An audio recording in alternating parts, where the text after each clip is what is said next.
si Syafiq misalnya, ya dah masuk aja gitu kan. Anaknya masuk, nggak cuma 1-2 gitu kan, ikut belajar sama bapaknya, kadang anteng kadang enggak. Ini suka duka gitu kan. Makanya kalau antum belum nikah, manfaatkan waktu antum. Anda lihat orang-orang, teman-teman yang kuliah dalam kondisi sudah menikah, itu banting tulang mereka. Udah banyak pelajarannya, kemudian hafalannya.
Bismillahirrahmanirrahim.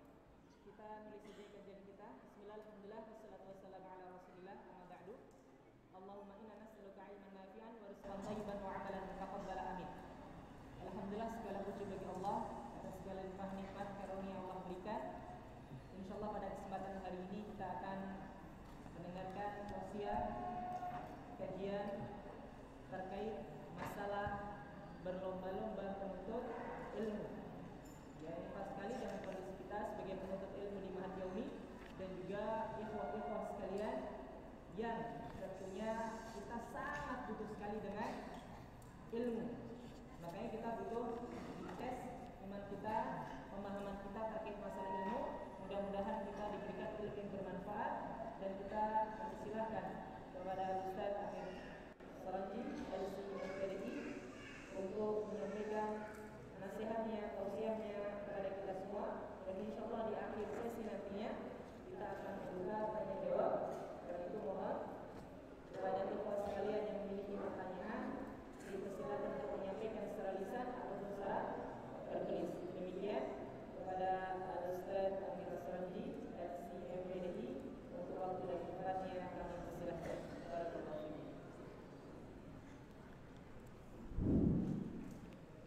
Baik, bismillahirrahmanirrahim. Assalamualaikum warahmatullahi wabarakatuh.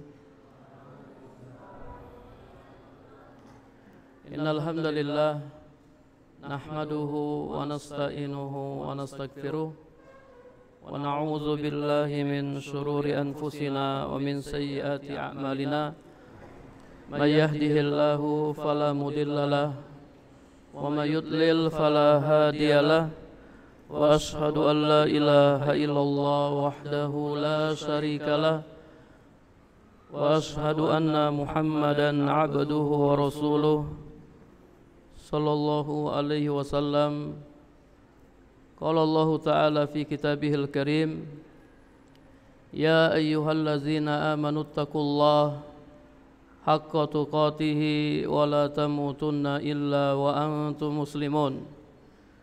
يا أيها الناس اتقوا ربكم الذي خلقكم من نفس واحدة وخلق منها زوجها وبث منهما رجالا كثيرا ونساء واتقوا الله الذي تساءلون به والأرحام إن الله كان عليكم رقيبا يا أيها الذين آمنوا اتقوا الله وقولوا قولا سديدا يصلح لكم أعمالكم ويغفر لكم ذنوبكم ومن يطع الله ورسوله فقد فاز فوزا عظيما.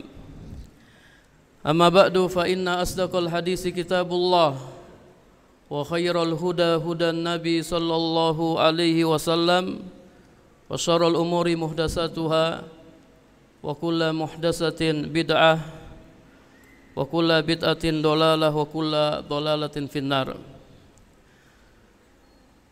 Para santri dan santriwati, para jamaah kaum muslimin dan muslimat yang dirahmati Allah Subhanahu wa taala, alhamdulillah kita bersyukur kepada Allah Subhanahu wa taala pada pagi hari ini kita bertemu, berkumpul di tempat yang penuh berkah ini, di Masjid Pondok Pesantren Yaumi. Para santri dan santriwati yang dirahmati Allah Subhanahu wa taala, di pondok ini, Pondok Yaumi, banyak ya guru-guru kami. Ada Ustaz Abu Mus'ab rahimahullah taala. Dulu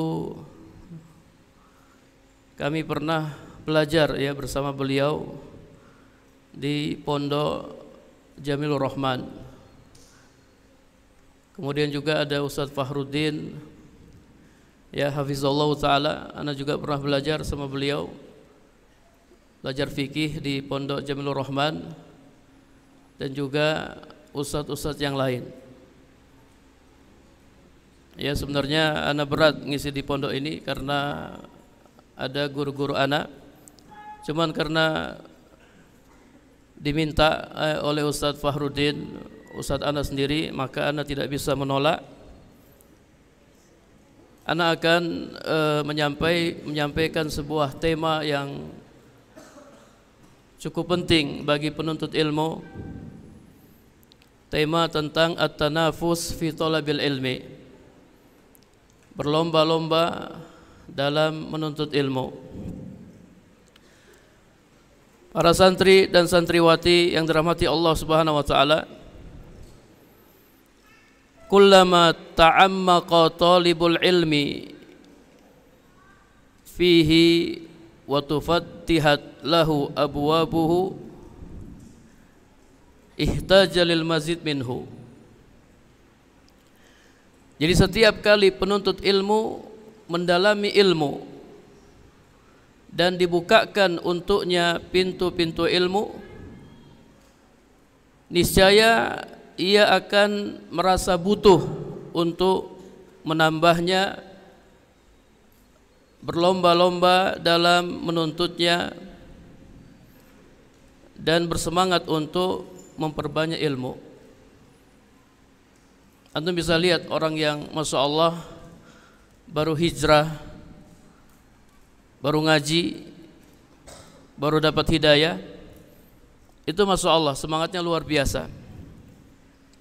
Dia baru merasakan betapa indahnya ilmu Al-Quran dan Sunnah ala fahmi salafis saleh. Dia semangat ngaji. Kita yang sudah lama ngaji atau antum yang Masya Allah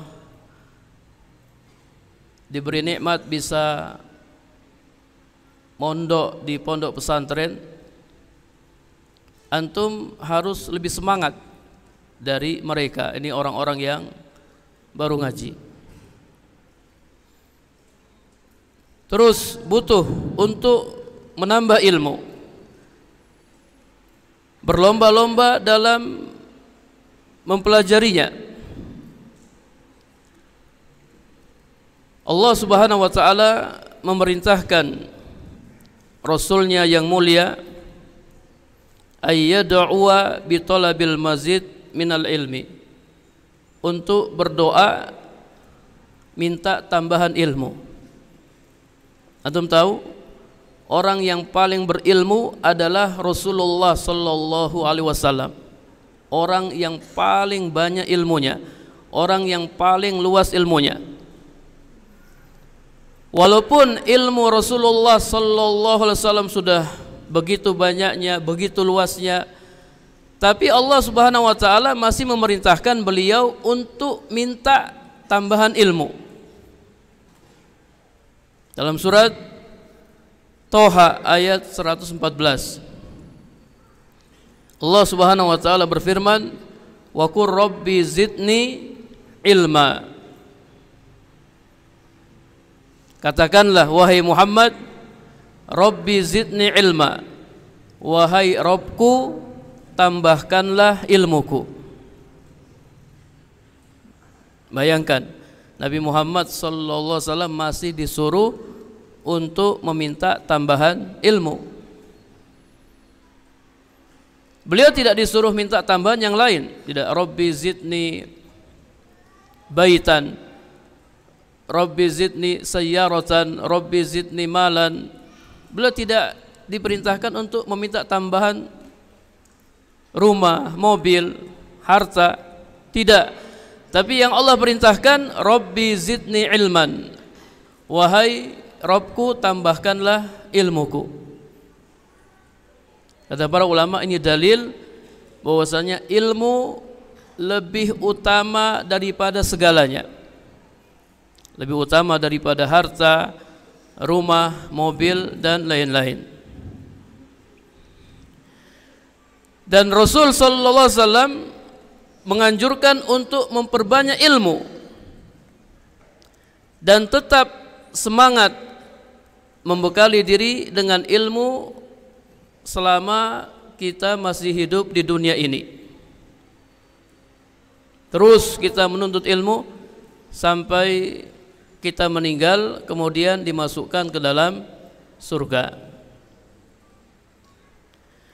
Dalam hadis riwayat Tirmizi dari Abu Sa'id radhiyallahu anhu dari Nabi sallallahu alaihi wasallam, beliau bersabda, la yasba'al mu'minu min khairin yasma'uhu hatta yakuna muntahahu al jannah.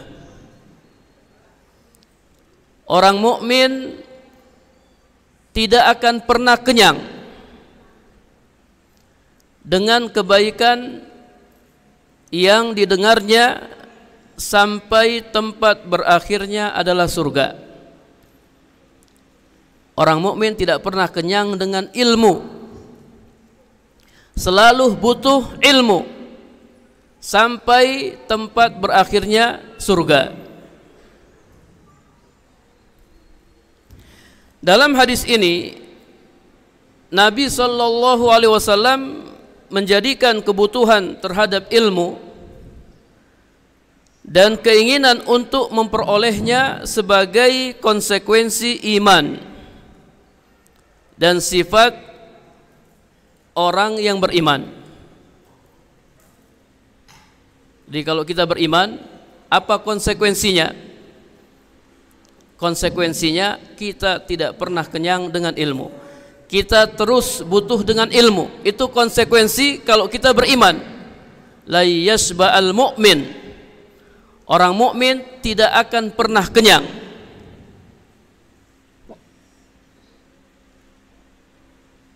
Dan ini sifat orang mukmin. Ciri khas orang mukmin, tidak pernah kenyang dengan ilmu, tidak pernah puas dengan ilmu, selalu merasa butuh ilmu. Walaupun terkadang dia sudah mempelajarinya, tapi dia tetap mendengarkannya. Dia tetap murojaah, mengulang-ulang ilmu. Wa akhbaru anna hadza la yazalu da'bal mu'min hatta dukhulihi al-jannah. Dan Nabi sallallahu alaihi wasallam mengabarkan bahwasanya hal itu senantiasa menjadi kebiasaan seorang mukmin hingga ia masuk surga. Kebiasaannya thalabul ilmi, menuntut ilmu. Pagi belajar, siang belajar, sore belajar, malam juga belajar. Waktunya penuh dengan menuntut ilmu.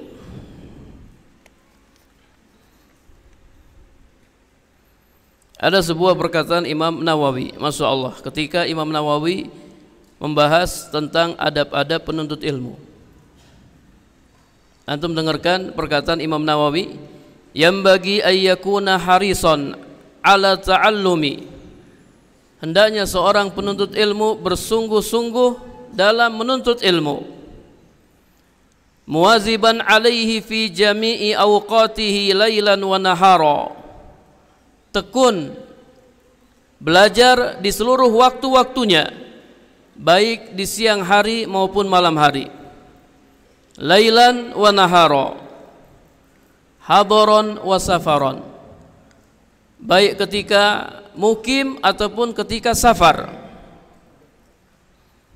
Ada sebagian ustadz atau sebagian penuntut ilmu kalau safar dia selalu bawa kitab, baca di mobil, belajar di mobil, walaupun safar tetap menuntut ilmu.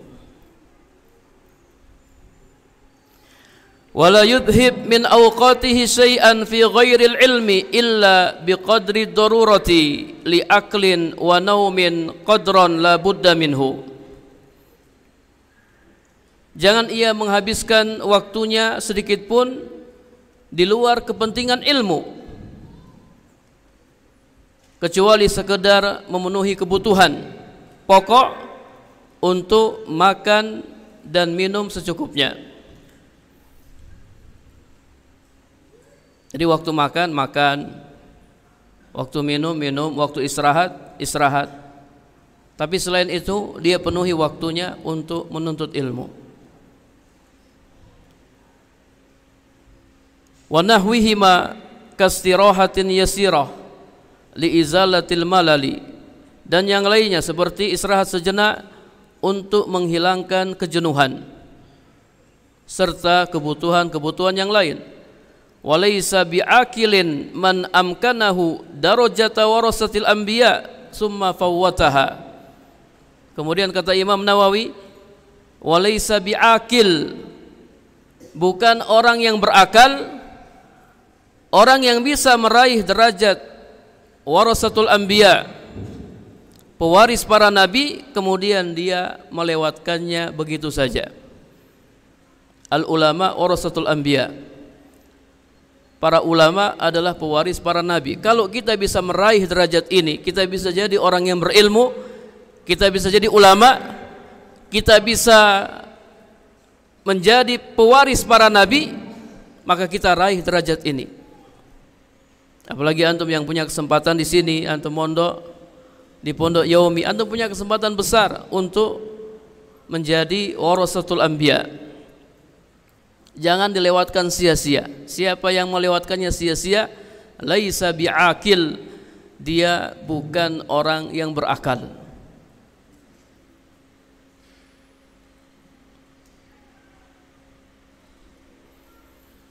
Taib.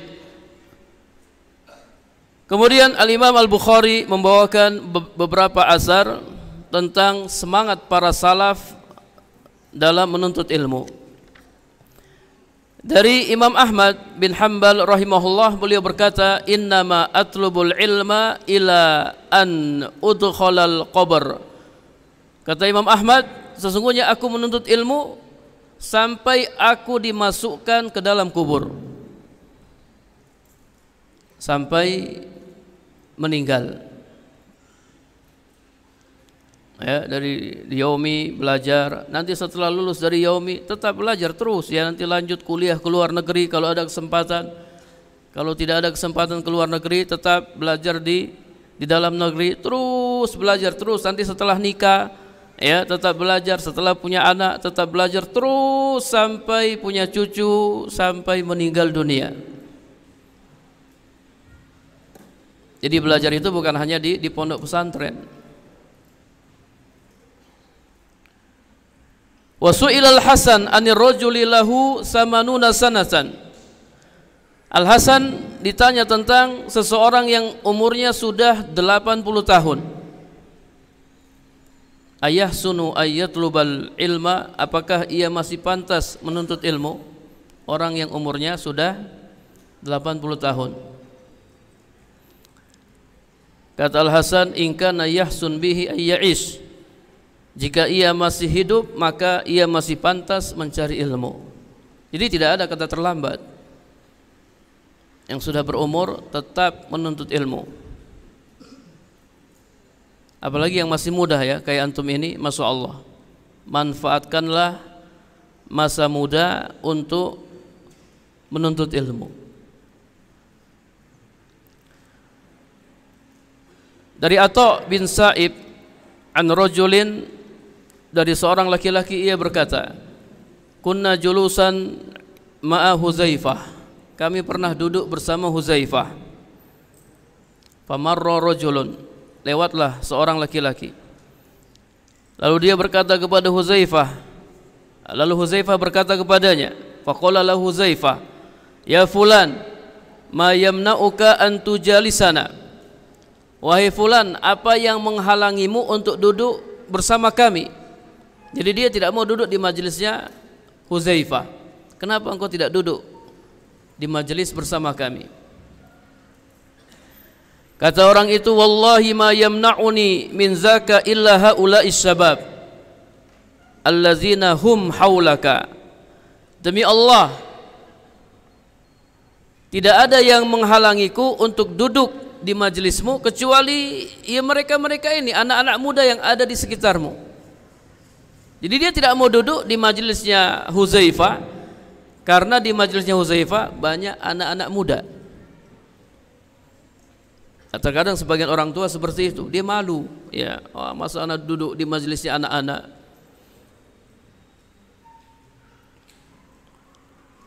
Faghadiba Huzaifah, maka Huzaifah marah. Kata Huzaifah, ama sami'ta Allah yaqul, qalu sami'na fatan yadhkuruhum yuqalu lahu Ibrahim. Apakah kamu tidak pernah mendengar Allah Subhanahu wa taala berfirman, qalu, mereka berkata, kami dengar ada seorang pemuda. Allah sebutkan pemuda dalam Al-Qur'an. Kami dengar ada seorang pemuda yang mencela berhala itu yang bernama Ibrahim.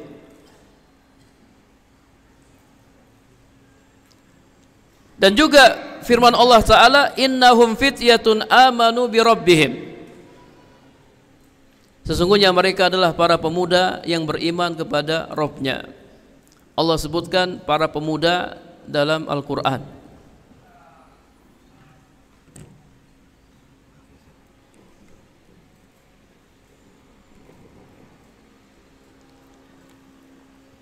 Jadi antum bangga yang masih muda, antum bangga. Benar, al-khair fis sabab, kebaikan ada pada para pemuda, di mana ya pikiran mereka masih jernih, kemudian juga fisik masih kuat dan tanggung jawab masih sedikit. Antum di sini belum punya tanggung jawab, belum punya tanggung jawab anak istri ya maksudnya. Antum bisa fokus menuntut ilmu. Al-Imam Al-Mawardi mengisyaratkan bahwasanya di antara sebab kelalaian dalam menuntut ilmu adalah ayyakfula talibul ilmi anit ta'allumi fis sighari. Seorang penuntut ilmu lalai belajar di waktu masih muda.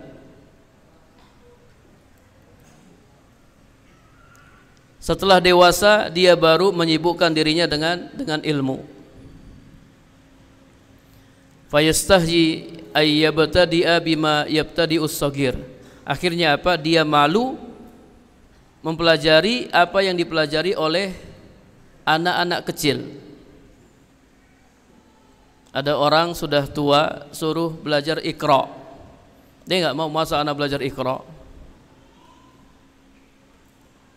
Malu dia mempelajari apa yang dipelajari oleh anak-anak. Disuruh belajar yang dasar-dasar dulu. Dia malu, dia tidak mau. Akhirnya apa? Yabda bi awakhiril ulum wa atrafiha. Dia mulai bab-bab yang terakhir dari bab-bab ilmu. Ingin belajar yang ya mungkin yang kitab-kitab tebal dan seterusnya, supaya dia bisa mengungguli anak kecil yang masih pemula. Yang terjadi dia malah tidak paham, tidak mudeng, akhirnya dia meninggalkan menuntut ilmu. Ini diantara dampak negatif menunda-nunda belajar. Nantilah kalau sudah tua, nantilah kalau sudah tua baru saya belajar, nantilah kalau sudah kuliah, kalau sudah nikah baru belajar. Ingat ya para ikhwan dan para akhwat yang dirahmati Allah Subhanahu wa taala, perkataan nanti itu termasuk tentara iblis. Dari Qatadah, dari Abu Jald, dia berkata, inna saufa jundun min jundi iblis. Sesungguhnya saufa, nanti itu adalah tentara dari tentara iblis.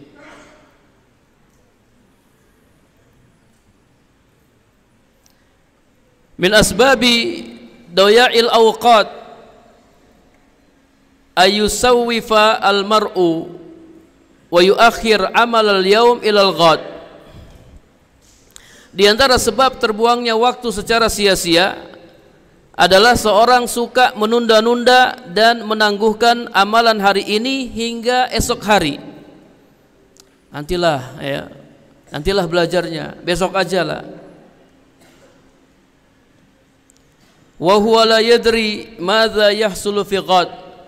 Sementara dia tidak tahu apa yang akan terjadi besok. Faqad yusgil fala yakdi al-amal alladhi yuriduhu. Bisa jadi besok dia punya kesibukan sehingga dia tidak mengerjakan amalan yang ingin dia kerjakan. Nantilah besok baru kita belajar. Besok dia punya kesibukan, diajak belajar lagi. Nantilah besok. Tiba-tiba sudah tua. Nantilah besok. Oleh karenanya para ulama salafus saleh sangat memberi peringatan keras terhadap taswif, menunda-nunda.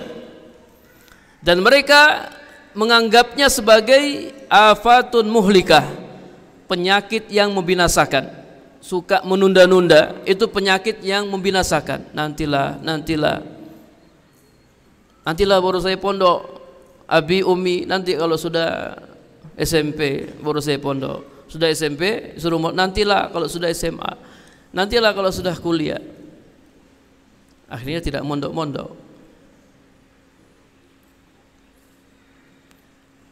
Dari Al-Hasan Al-Basri rahimahullah, ia berkata, iyyaka wa taswif, berhati-hatilah kamu dari suka menunda-nunda. Fa innaka biyaumika walasta bighadika, sebab engkau hidup di hari ini bukan di hari esok. Fa iyyakun ghadun laka fakun fi ghadin kama kunta fil yaum. Perhatikan perkataan Al-Hasan Al-Basri, jika kamu masih memiliki hari esok, maka bersikaplah seperti hari ini. Kalau masih ada besok, ya tetap seperti hari ini. Hari ini kita belajar, oh masih ada besok, besok belajar lagi. Kita masih punya besok, besok belajar lagi. Seperti itu. Ini kalau kita masih punya besok. Wa illam yakun laka ghadun lam tandam ala ma farratta fil yaum. Jika kamu tidak punya besok, maka kamu tidak menyesali apa yang kamu tunda hari ini. Hari ini kita sudah belajar, kita nggak punya besok, kita nggak bakalan menyesal. Oh kemarin saya sudah belajar. Bisa jadi besok kita sakit, siapa yang tahu ya, apalagi lagi musim corona seperti ini.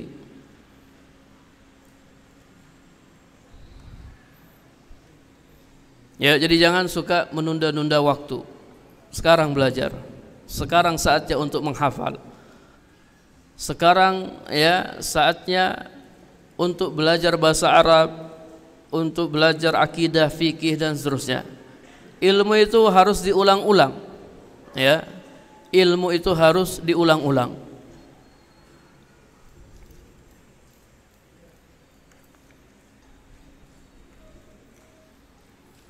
Antum yang masih muda lebih diharapkan daripada yang sudah tua.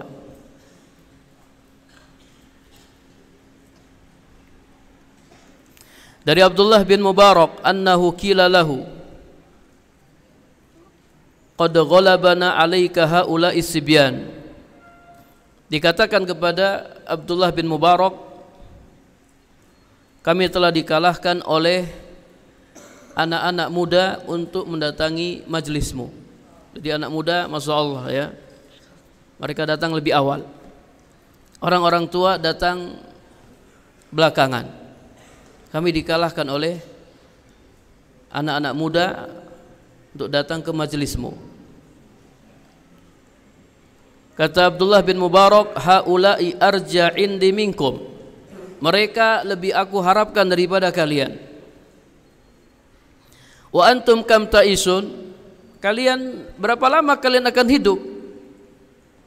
Wa haula asallahu ayyuballigha bihim, mereka ini anak-anak muda, kelak Allah Subhanahu wa taala akan menyampaikan agama ini melalui perantara mereka. Manfaatkanlah masa muda sebaik-baiknya. Waktu itu sangat berharga. Al-waktu agla minaz zahab. Waktu lebih berharga daripada emas. Li'annahu al-hayah, karena waktu adalah kehidupan. Tidak pantas bagi seorang muslim untuk menyia-nyiakan waktunya. Ingat, seorang muslim, apalagi penuntut ilmu, kalau orang muslim saja tidak layak menyia-nyiakan waktunya, apalagi penuntut ilmu sangat tidak layak untuk menyia-nyiakan waktunya.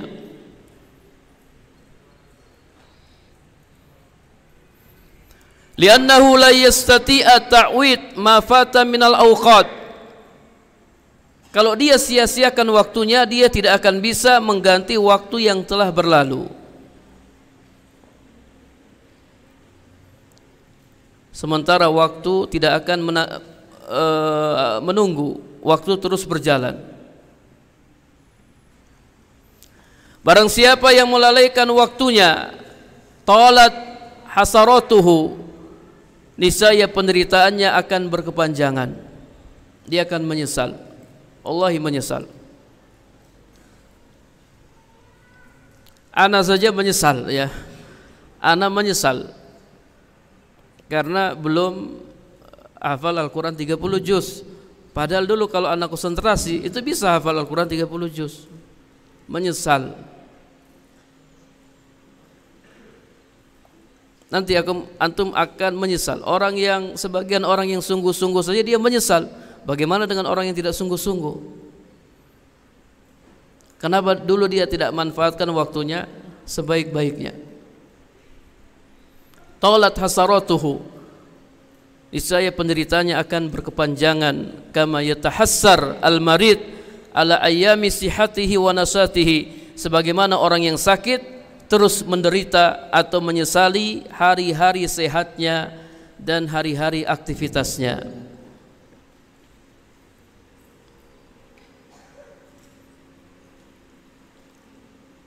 Dari Ibnu Abbas radhiyallahu anhuma, ia berkata, Rasulullah sallallahu alaihi wasallam bersabda, nikmatan maghbunun fihima katsirun minan nas, as-sihhatu wal faragh. Ada dua kenikmatan yang banyak manusia tertipu karenanya. Yang pertama apa? As-sihhatu, sehat. Yang kedua, waktu luang. Ini ya yang paling banyak manusia tertipu karenanya.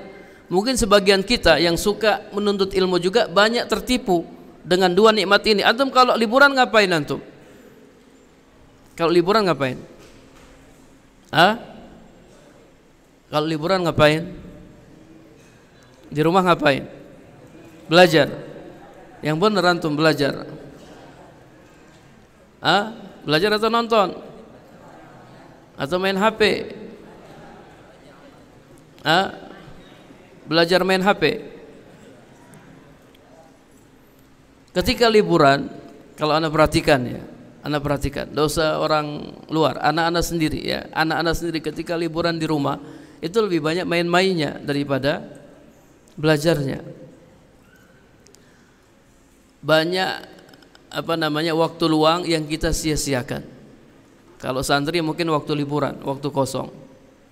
Jarang ada yang Masya Allah tetap murojaah, tetap belajar walaupun liburan. Nah, sebagian pondok ada yang bagus, dia ngasih ngasih kertas gitu ya, suruh murojaah. Kalau murojaah nanti tanda tangan, suruh orang tua yang ngawasin. Akhirnya anak mau tidak mau ya dia tetap murojaah, karena ada untuk ngawasi anak, ada surat, ada kertas untuk ngawasi anak ketika di rumah ya. Kalau dia tidak murojaah tidak ditanda tangan. Jadi memang harus dipaksa. Kalau suruh kesadaran sendiri ya mungkin nggak ada yang mau murojaah. Harus dipaksa. Kita di pondok juga harus dipaksa, di absen ya. Ustaz, kenapa pakai absen Ustaz? Nanti kita tidak ikhlas Ustaz. Nggak usah pakai absen Ustaz, supaya kita ikhlas. Kalau nggak pakai absen, nggak ada yang masuk kelas. Semuanya gaib. Jadi memang ada orang-orang yang dipaksa untuk masuk surga. Jadi dia ditarik pakai rantai. Ayo kau masuk surga. Dipaksa dia. Kalau dia tidak dipaksa, nanti dia masuk neraka. Makanya harus dipaksa. Ayo masuk surga. Tak apa-apa, dipaksa. Yang penting masuk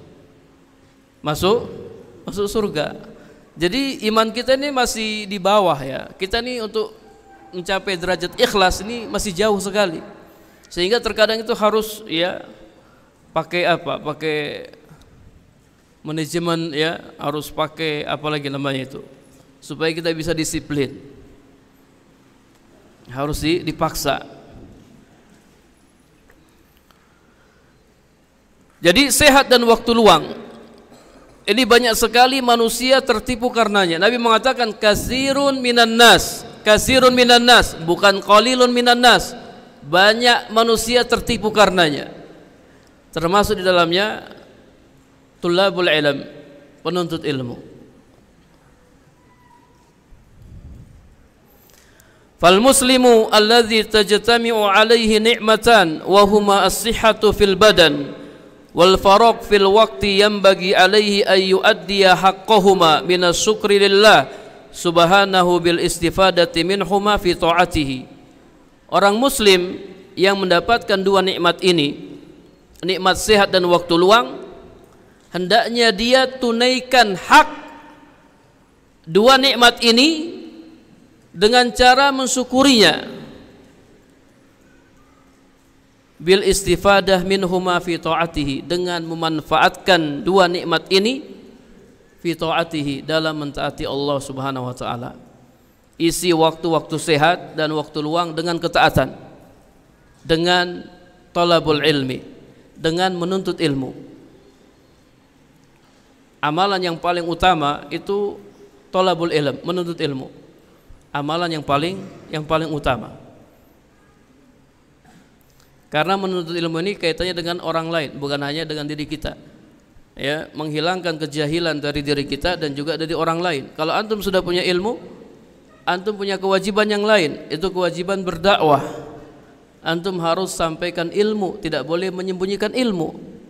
Jadi ada dua kebaikan dalam thalabul ilm, kebaikan untuk diri sendiri dan kebaikan untuk orang lain.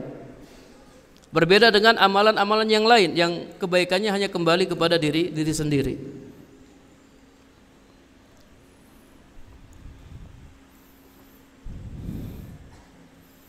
Apabila dia melalaikan dua nikmat ini, as-sihhatu wal faraq, fahuwal maghbun, maka dia tertipu, dzu husranin kabir, rugi besar. Lianna sihhata yuqibuha as-saqmu wal faraq yuqibuhu as-sughlu.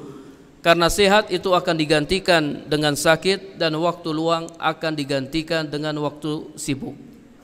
Kita tidak terus sehat ya, hidup ini ya ganti-ganti, kadang sehat, kadang sakit, dan kita tidak terus-menerus punya waktu luang. Kadang kita punya waktu sibuk.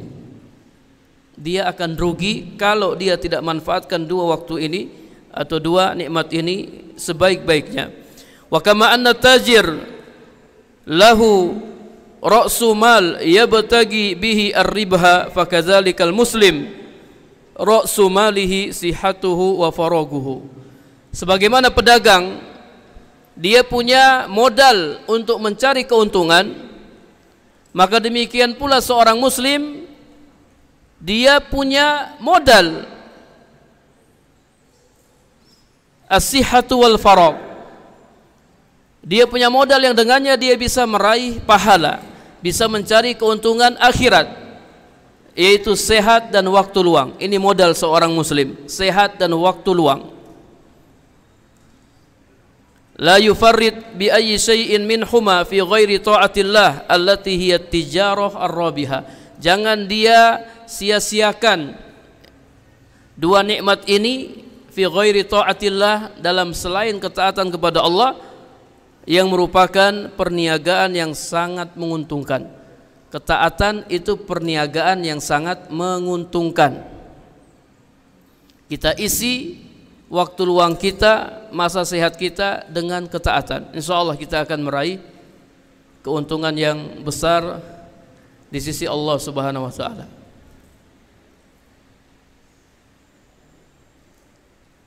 Para santri dan santriwati yang dirahmati Allah Subhanahu wa taala, sebagian orang ada yang menggunakan waktu kosongnya untuk berbuat sia-sia. Ada yang waliyazubillah waktu kosongnya dia gunakan untuk bermaksiat kepada Allah Subhanahu wa taala. Ada juga orang yang masa sehatnya dia gunakan untuk berbuat yang sia-sia. Dan ada juga yang masa sehatnya dia gunakan untuk bermaksiat kepada Allah Subhanahu wa taala. Waliyazubillah. Orang yang bermaksiat di saat sehat dan di saat punya waktu luang, ini orang yang kufur terhadap nikmat Allah Subhanahu wa taala. Wala in kafartum inna azabi lasyadid. Jika kalian kufur, sesungguhnya azab Allah Subhanahu wa taala sangat pedih. Waqad qala ba'du salaf, sebagian salaf berkata, idza ata alayya yaumun la asdadu fihi ilman yuqarribuni ila Allah fala burika li fi syamsi dzalikal yaum. Apabila datang kepadaku suatu hari di mana pada hari itu aku tidak menambah ilmu yang mendekatkan diriku kepada Allah, fala burika li fi syamsi dzalikal yaum, maka tidak diberkahi bagiku dengan terbitnya matahari pada hari itu. Kalau hari ini kita tidak mendapatkan ilmu, tidak ada tambahan ilmu, maka hari ini kita tidak diberkahi. Hari ini kita tidak diberkahi. Kalau hari ini kita dapat tambahan ilmu, maka hari ini kita diberkahi. Masya Allah, antum tiap hari hidup antum itu penuh berkah. Tiap hari antum dapat tambahan ilmu, tiap hari dapat tambahan ilmu, terus ya dapat tambahan ilmu. Hidup antum itu diberkahi.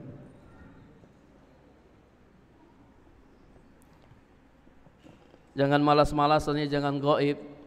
Ada santri yang suka gaib, ya, padahal dia tidak punya uzur, dia tidak sakit, ya. Gaib, tidur di kamar. Ada yang pura-pura sakit, ya. Antum pernah lihat santri pura-pura sakit? Pernah lihat? Pura-pura sakit, aduh anak sakit, ya. Pernah? Antum lihat? Pernah? Bukan antum kan? Teman antum. Iya, ada sebagian santri pura-pura sakit.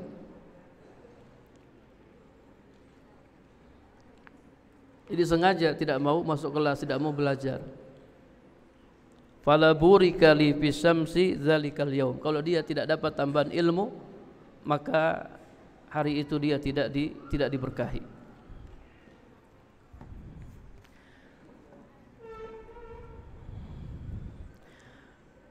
Para santri dan santriwati yang dirahmati Allah Subhanahu wa taala, kalau kita ibaratkan ilmu itu dolatul mu'min, ilmu itu barang berharga seorang mukmin yang hilang. Fal wajib alaihi ayyabahasa anha, maka dia pasti mencarinya. Ada yang pernah kehilangan barang? Ada yang pernah kehilangan barang berharga, ya, bukan barang tidak berharga. Apa yang antum lakukan kalau kehilangan barang berharga? Antum akan cari itu, ya, cari kemana-mana. Antum pasang pengumuman, antum iklankan, ya, siapa yang melihat barang seperti ini, seperti itu. Kalau kita ibaratkan ilmu itu barang berharga seorang mukmin yang hilang, maka dia pasti mencarinya. Fa idza faqadahu al-mu'min fa huwa bimanzilati man faqaba dawlatan nafsiyah. Apabila seorang mukmin kehilangan ilmu, maka ia seperti orang yang kehilangan barang yang sangat berharga.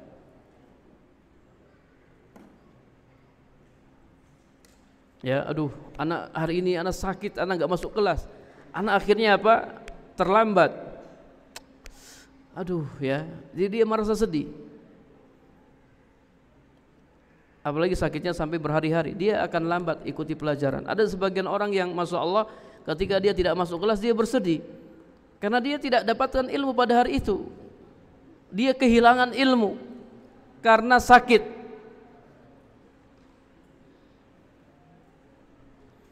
Umar bin Khattab radhiyallahu anhu itu sering datang ke kajian Nabi sallallahu alaihi wasallam. Umar bin Khattab punya tetangga. Keduanya sering datangi majelis Nabi sallallahu alaihi wasallam. Kalau Umar bin Khattab punya uzur, beliau punya kesibukan, tidak bisa datang ke majelis Nabi, sementara tetangganya yang berangkat ke majelis Nabi. Ketika tetangganya pulang, Umar bin Khattab nanya, tadi Nabi sampaikan apa? Tadi apa yang Nabi sampaikan? Nanti kalau tetangganya yang punya kesibukan, tidak bisa datang ke majelis Nabi, Umar yang berangkat. Ketika Umar pulang, itu tetangganya nanya, wahai Umar, tadi Nabi sampaikan apa? Mereka tidak mau ketinggalan dari apa yang disampaikan oleh Nabi Sallallahu Alaihi Wasallam. Jadi antum jangan santai-santai saja, enggak apa-apa lah anak gaib, enggak apa-apa lah anak ketinggalan. Jangan, antum nanya sama yang masuk, ya. Tadi Ustaz sampaikan apa? Tadi pelajarannya sampai di mana? Ada PR enggak? Ada tugas enggak? Nanya antum. Antum punya perhatian dengan ilmu. Ingat, ilmu itu barang yang berharga. Ilmu itu barang yang berharga yang kalau hilang maka dia akan dicari-cari oleh seorang mukmin. Fa idza wajadaha qarra qalbuhu wa farihat nafsuhu. Kalau dia sudah mendapatkannya, maka hatinya senang dan jiwanya bersukaria. Ya, kalau antum kehilangan HP, dapat HP, masya Allah antum senang, antum bahagia. Kehilangan laptop, ya, kemudian mendapatkannya kembali, antum senang, antum bahagia. Demikian pula ketika antum kehilangan ilmu, lalu antum mendapatkannya, antum merasa senang dan merasa bahagia. Bukan merasa biasa-biasa saja, merasa senang dan bahagia. Ilmu lebih berharga daripada barang berharga.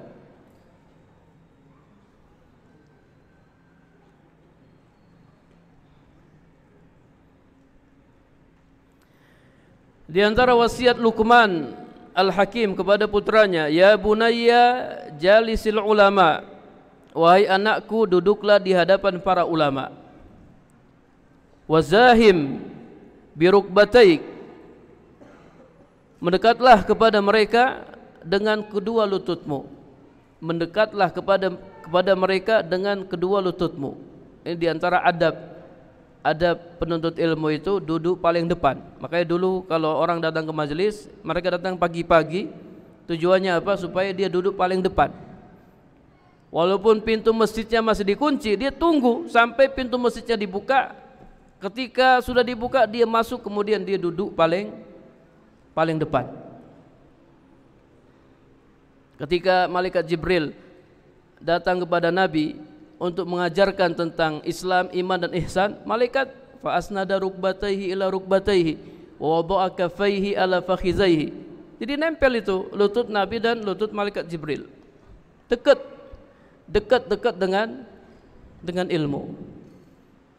Jangan jauh-jauh. Sebagian santri ada yang senang duduk di belakang.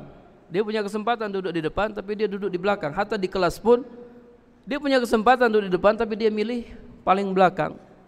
Supaya apa? Kenapa orang suka duduk di belakang? Supaya apa kira-kira? Supaya bisa tidur. Kenapa orang suka duduk di belakang daripada di depan? Kalau di kelas, supaya bisa apa? Bisa menghayal, bisa nyantai-nyantai. Kecuali kalau sudah tidak dapat tempat. Jadi duduk di depan.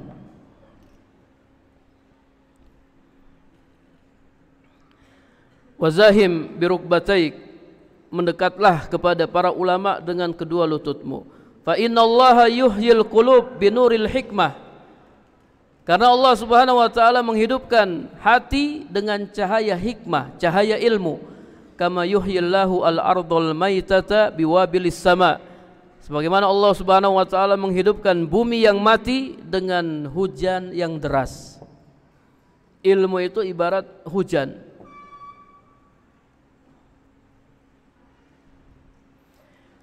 Ketika Mu'adz bin Jabal hendak meninggal dunia, Mu'adz bin Jabal berkata, marhaban bil maut, selamat datang kematian. Marhaban bizairin ja'a ala faqatin, selamat datang tamu yang datang dengan suatu keperluan. Allahumma innaka ta'lam anni lam akun ahabba al-baqa' fid dunya. Ya Allah, sesungguhnya engkau tahu bahwasanya saya tidak suka menetap di dunia untuk berjalan di sungai-sungai dan menanam pohon-pohon, la li gharsil asjar, walakin kuntu ahabbal baqa, akan tetapi aku suka menetap di dunia untuk merasakan kepayahan di malam yang panjang dan merasakan haus di bawah terik matahari pada hari yang panas, limuzahamatil ulama, untuk mendekat dengan para ulama dengan lutut-lutut di majelis-majelis zikir. Mu'adz bin Jabal dia suka hidup di dunia ini karena tadi menuntut ilmu. Ini yang membuatnya suka hidup di dunia. Dia bisa belajar dengan para ulama. Ya, walaupun dia harus haus ya di bawah terik matahari, harus panas-panasan. Kita belum pernah merasakan ya bagaimana belajar di luar negeri itu cuacanya tidak sama seperti di tempat kita. Kalau tempat kita ini enak, cuacanya segar. Kalau sana Masya Allah ya, sana kalau panas, panas sekali. Kalau dingin, dingin sekali. Hanya ada dua musim, panas sama dingin. Kalau musim panas itu pendingin air tidak berfungsi. Antum putar yang dingin, yang keluar air panas. Bahkan ada yang mandi di kamar mandi sampai teriak-teriak, au, au, au ya. Saking panasnya airnya. Kalau mandi ditampung dulu di ember, tunggu dingin baru mandi. Kalau musim dingin itu pemanas air tidak fungsi. Panas sekali, dingin sekali. Anda pernah dengar cerita dari Ustadz Abu Sa'ad ya rahimahullah taala, dia belajar di Pakistan ya. Itu saking panasnya, mereka mandi pakai baju, mandinya pakai baju, di baju ini basah. Dibasahin baju sama celananya, kemudian datang ke majelis, duduk ngaji sama syekh. Itu beberapa kemudian bajunya langsung kering. Kering bajunya, Masya Allah, kering sendiri. Saking panasnya. Walaupun harus haus, walaupun berpanas-panasan, tapi Mu'adz bin Jabal tetap ya tertarik hidup di dunia untuk menuntut ilmu. Bukan untuk jalan-jalan ya, bukan untuk nanam pohon ya dan semisalnya, tapi untuk menuntut ilmu.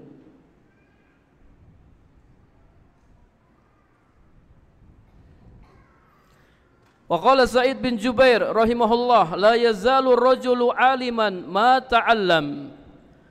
Seseorang senantiasa dikatakan alim selama dia belajar. Fa idza taraka ta'allum wa zanna annahu qad iktafa bima indahu fa huwa ajhal ma yakun.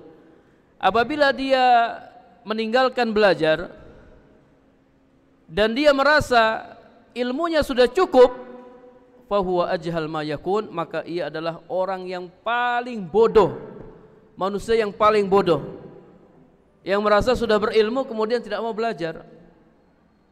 Itu manusia paling bodoh.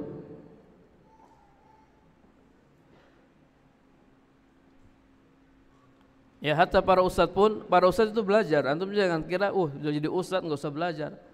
La, ya ustadz belajar, bahkan lebih banyak belajarnya ustadz daripada antum.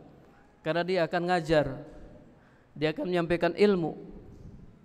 Ilmu itu amanah, harus disampaikan apa adanya. Artinya ilmiah, tidak boleh mengada-ngada, tidak boleh ngarang. Dalam menyampaikan ilmu tidak boleh ngarang, nggak boleh. Harus menyampaikan ilmu sesuai yang diperintahkan oleh Allah dan Rasulnya. Makanya harus murojaah ya, walaupun ada satu kitab yang dia sudah ngajarkan, sudah berkali-kali diajarkan, tetap kalau dia ngajar dia tetap murojaah. Dia tetap murojaah.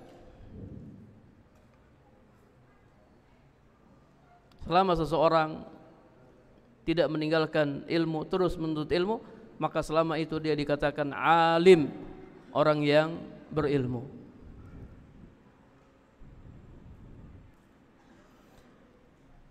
Taib, demikianlah ya, sangat ditekankan bagi penuntut ilmu untuk menjadikan semangat awalnya adalah mencari ilmu.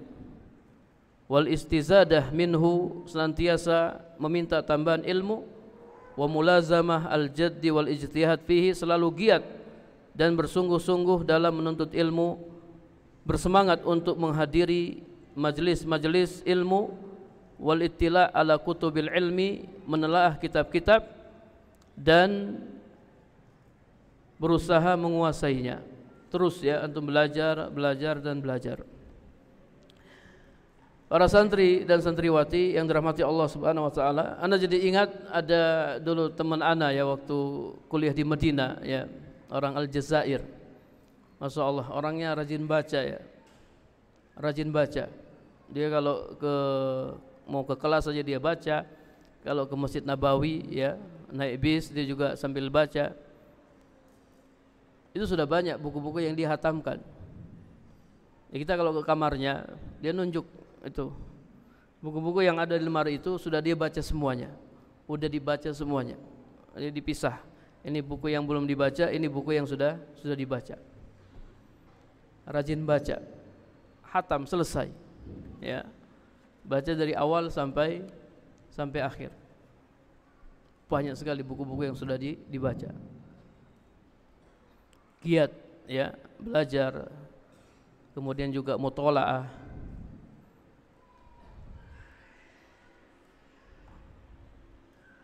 Ya, kemudian juga rajin menulis ya. Mana yang lebih ini? Mana yang lebih lebih berfaedah, membaca atau menulis? Baca atau menulis? Menulis ya, menulis lebih berfaedah. Karena orang yang nulis sudah pasti baca. Kalau orang yang baca belum tentu nulis. Tapi orang nulis sudah pasti baca. Dia sudah pasti baca. Kemudian tulisannya itu kan akan dicetak, akan disebarkan. Ilmunya itu masih ada. Orangnya sudah meninggal, tapi kitab-kitabnya masya Allah masih dibaca, dapat pahala jariyah. Ya, besok antum rajin menulis. Bahkan sekarang ya antum rajin menulis, rajin meringkas. Rajin meringkas. Ada juga mahasiswa anak Afrika ya. Masya Allah itu orangnya rajin nulis dia. Jadi apa yang disampaikan oleh syekhnya itu di kelas dia tulis semua. Dia tulis semua. Nanti kalau sudah mau ujian kita tinggal pinjam catatannya ya, karena kita nih kurang rajin nulis ya. Kadang terlambat. Pinjam catatannya untuk murojaah. Cuman bukan hanya Arab gundul ya, tulisannya tuh tulisan dokter sudah dibaca dan gak ada titik komanya ya. Mereka kadang kita nanya ini bacanya apa? Dia rajin menulis, rajin meringkas apa yang disampaikan oleh Syekh. Al-Imam An-Nawawi rahimahullah berkata, yang bagi alla yazal mujtahidan fil istighal bil ilmi qira'atan wa iqra'an. Hendaknya seorang penuntut ilmu senantiasa bersungguh-sungguh menyibukkan diri dengan ilmu, baik membaca ataupun dibacakan. Baik membaca ataupun dibacakan. Sebagian masyayikh yang sudah tidak bisa baca, itu ada qari'nya ya. Qari'nya bacain. Jadi itu qari selalu ikut sama syekh. Itu saya suruh baca. Dibaca kemudian didengar oleh syekhnya. Baik membaca maupun dibacakan, saking semangatnya ya. Ada yang buta ya, tidak bisa baca ya, dia punya qari. Wa mutala'atan wa ta'liqan. Kemudian juga mutala'ah, sibukkan diri dengan menelaah kitab, wa ta'liq ya, memberikan ta'liq, catatan-catatan kaki, wa mubahasah, membahas, wa muzakarah ya, muzakarah, wa tasnifan, menulis, wala yastankifu minat ta'allumi mimman huwa dunahu fi sinnin aw nasabin aw syuhratin. Ia tidak boleh sombong untuk belajar dari orang yang di bawahnya, baik dari sisi umur, nasab atau popularitas. Ya, sebagian orang milih-milih. Ya, orang-orang yang baru ngaji itu sebagian mereka milih-milih. Mereka hanya mau ngaji sama ustadz kabir, ustadz besar. Kalau ustadz-ustadz sogir, mereka tidak mau ngaji sama ustadz-ustadz sogir. Wah, itu ustadz kecil itu, ya, ustadz lokal. Maunya belajar sama ustadz interlokal. Wah, itu hanya S1 itu, ya. Maunya belajar sama doktor. Jadi milih-milih, tidak seperti itu. Kata Imam Nawawi tidak seperti itu. Antum perhatikan nih perkataan Imam An-Nawawi. Wala yastankifu minat ta'allumi mimman huwa dunahu fi sinin aw nasabin aw syuhratin. Ia tidak boleh sombong untuk belajar dari orang yang di bawahnya, baik dari sisi umur, nasab atau popularitas. Bisa jadi yang diajar lebih terkenal daripada yang ngajar. Dan tidak mau duduk, milih-milih ustadz. Atau bisa lihat ilmunya seperti apa. Orang yang seperti ini, ya, ilmunya, ya, tidak kokoh, tidak kuat. Bal yahris alal faidah mimman kanat indahu, bahkan ia tetap semangat mengumpulkan faedah dari orang-orang yang memilikinya. Siapa yang punya ilmu, dia kumpulkan faedah-faedah darinya.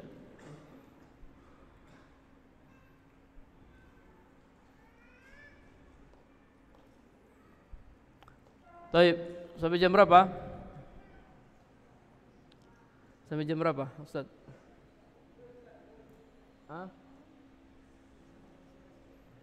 Sampai jam 11. Oke, sedikit lagi ya, baru kita buka tanya jawab. Wa hakaza yanbaghi li talibil ilmi ayyulaziman al-jadda wal ijtihad. Demikianlah hendaknya penuntut ilmu terus giat dan bersungguh-sungguh. Faqad qil biqadri ma tata'anna tanalu ma tatamanna. Ya, ada yang berkata sesuai dengan kesungguhan yang engkau berikan, maka engkau akan mendapatkan apa yang engkau angan-angankan.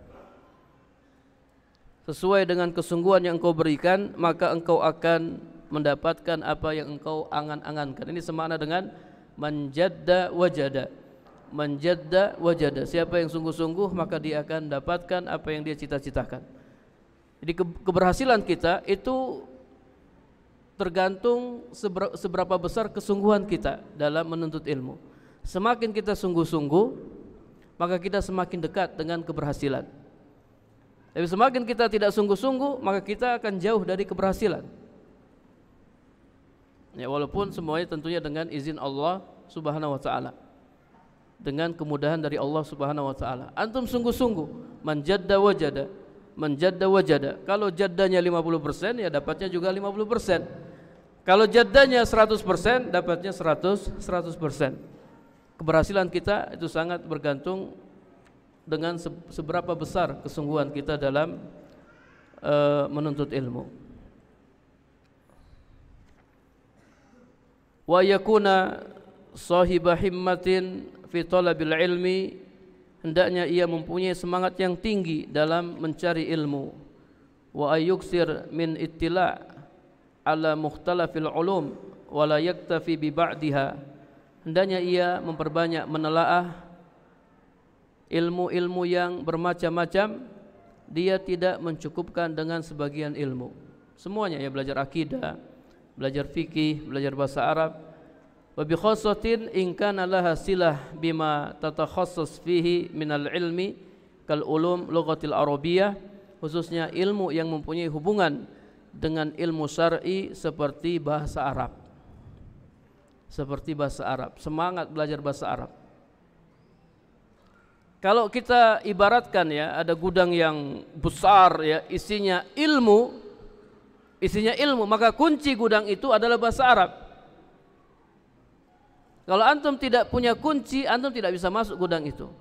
Kalau antum tidak bisa bahasa Arab, antum tidak akan bisa memahami kitab-kitab para ulama. Jadi untuk penuntut ilmu wajib belajar bahasa Arab. Seorang ustadz harus tahu bahasa Arab. Harus tahu bahasa Arab. Ini ilmu yang sangat penting. Ilmu yang sangat penting.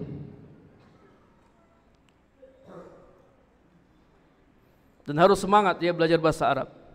Tidak paham belajar lagi, tidak paham belajar lagi. Insya Allah nanti paham. Ya, ada cerita. Cerita ini dibawakan oleh Syekh Muhammad bin Saleh Al-Utsaimin dalam kitab beliau Kitabul Ilm. Al-Imam Al-Kisai. Al-Imam Al-Kisai ini masya Allah dijuluki Amirul Mukminin fin Nahwi. Imamnya orang-orang mukmin dalam masalah nahwu. Imamnya orang-orang Kufah.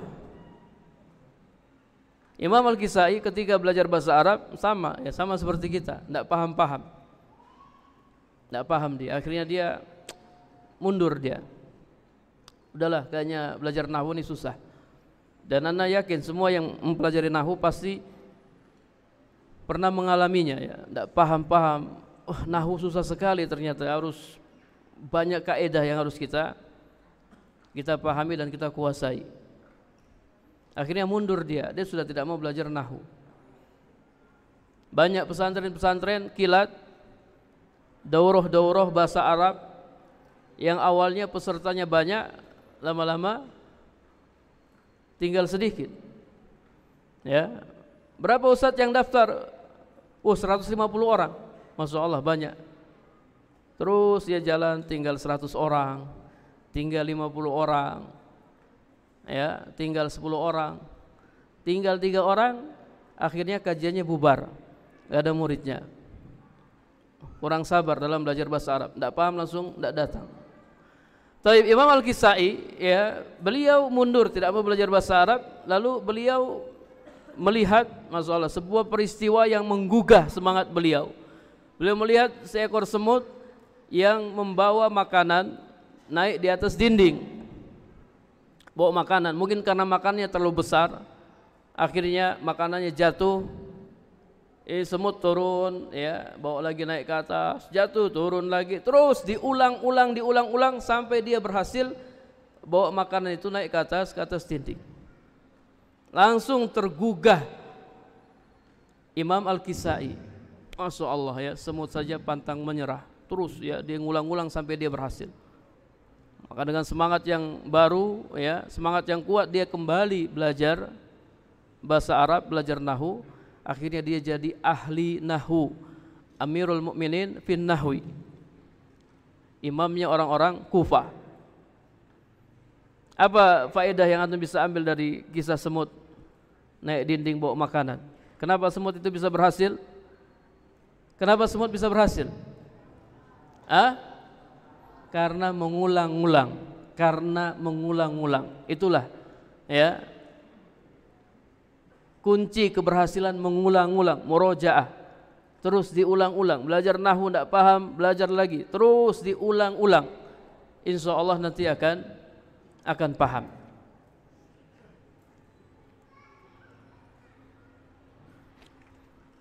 Nah, belajar muyasar aja berkali-kali ya. Belajar muyasar itu bisa, anak pribadi bisa sampai 5 kali belajar muyasar dulu ya, tidak paham, belajar lagi, ngulang lagi, udah selesai belum terlalu paham. Nanti kalau sudah mantap baru beranikan diri untuk ajar cari santri-santri baru. Ayo belajar sama anak santri baru. Kalau ngajarin santri baru kan kalau salah ngajar pada nggak tahu santrinya. Orang yang belajar itu dia murojaah ya. Sebaik-baik murojaah itu ngajar. Malah paham.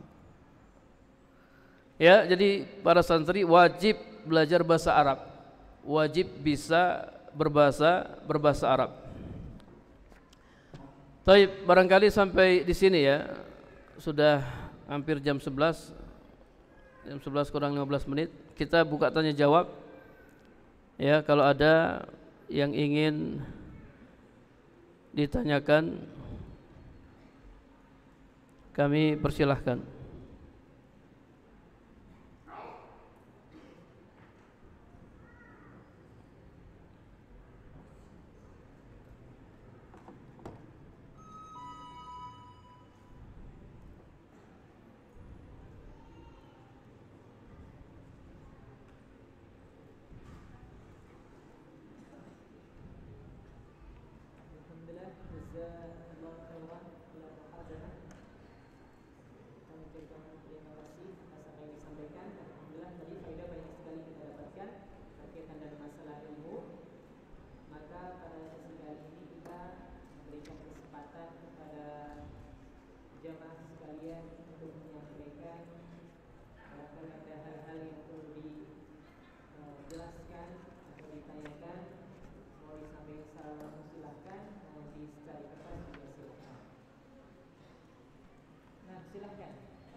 Atau sambil menunggu, nah kita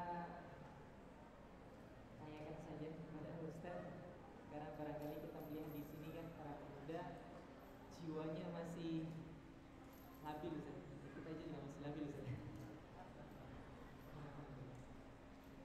Kadang semangat, kalau semangat Masya Allah. Kadang kalau lagi malas, ya ada aja yang nyari masalah gitu. Nah, jadi ilmu itu di awal pahit, katanya seperti itu, kemudian akhirnya manis.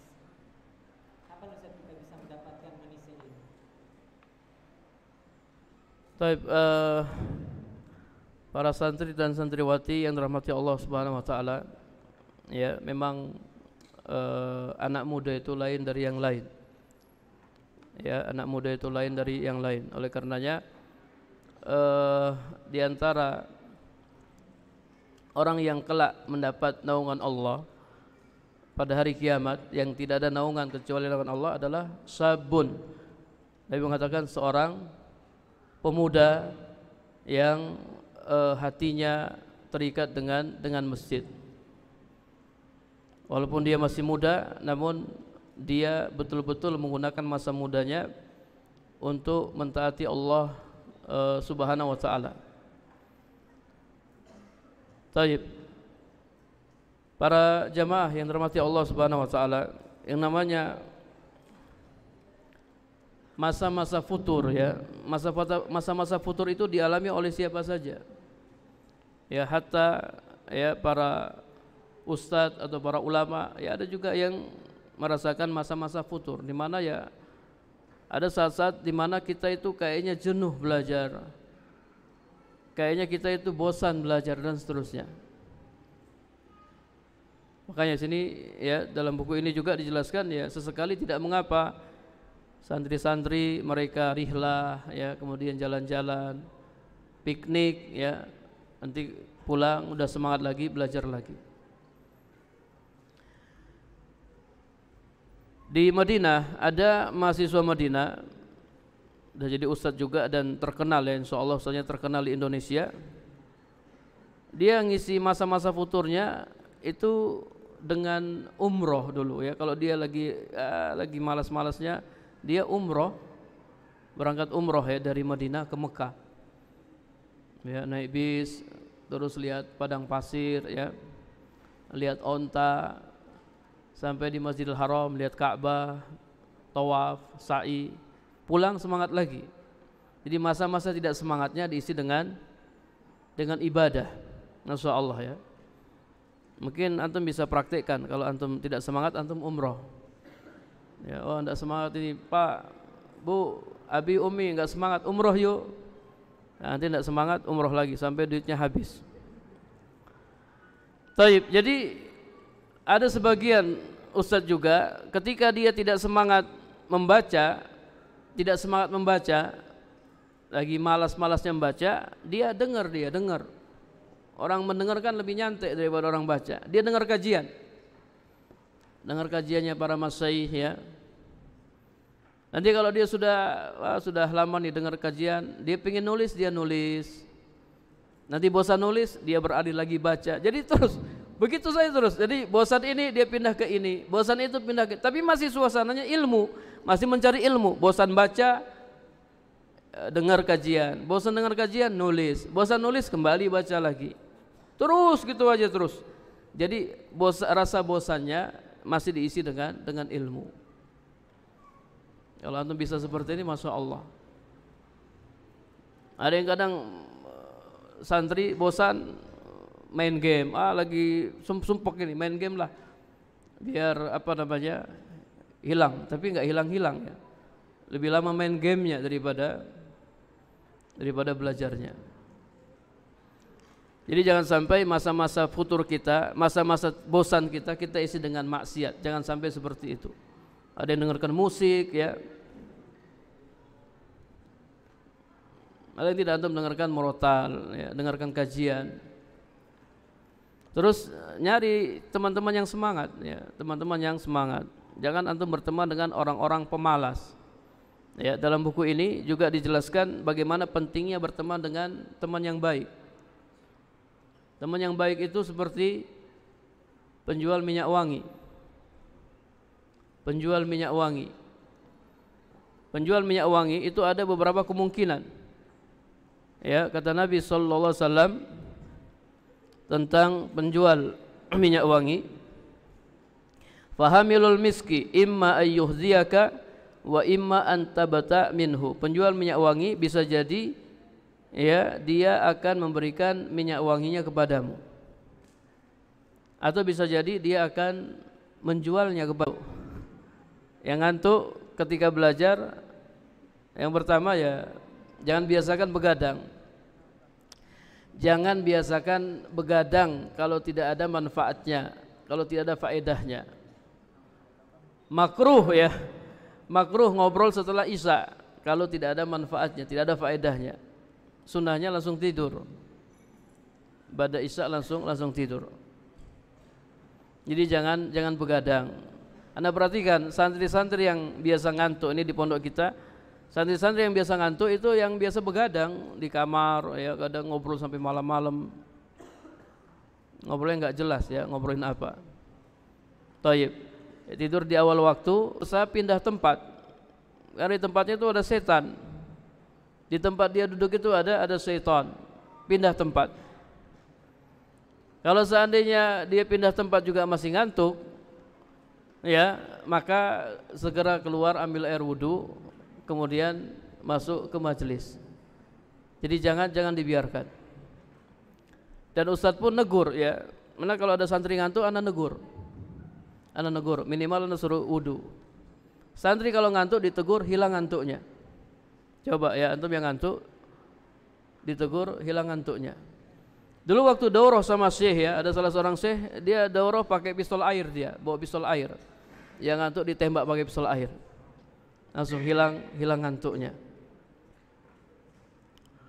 Taib. Jadi tidak begadang, kemudian juga cari tempat lain, wudu, kemudian juga ustadznya yang ngajar tegur santrinya yang ngantuk supaya ngantuknya hilang.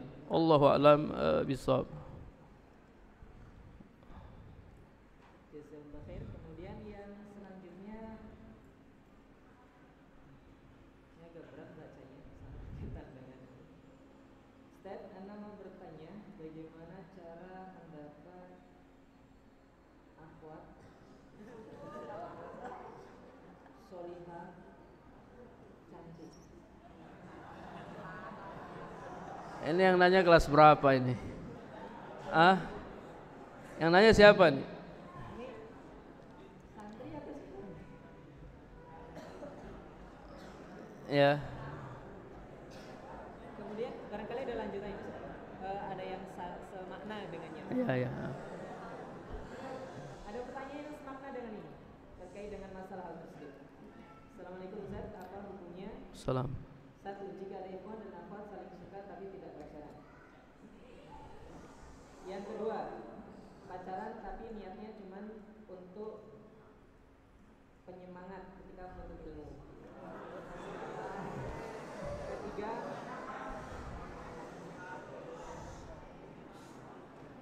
Ketiga, tips dan trik mengatasi rasa kesal kepada pengajar. Terkait masalah pacaran. Karena berat anak yang baca ya.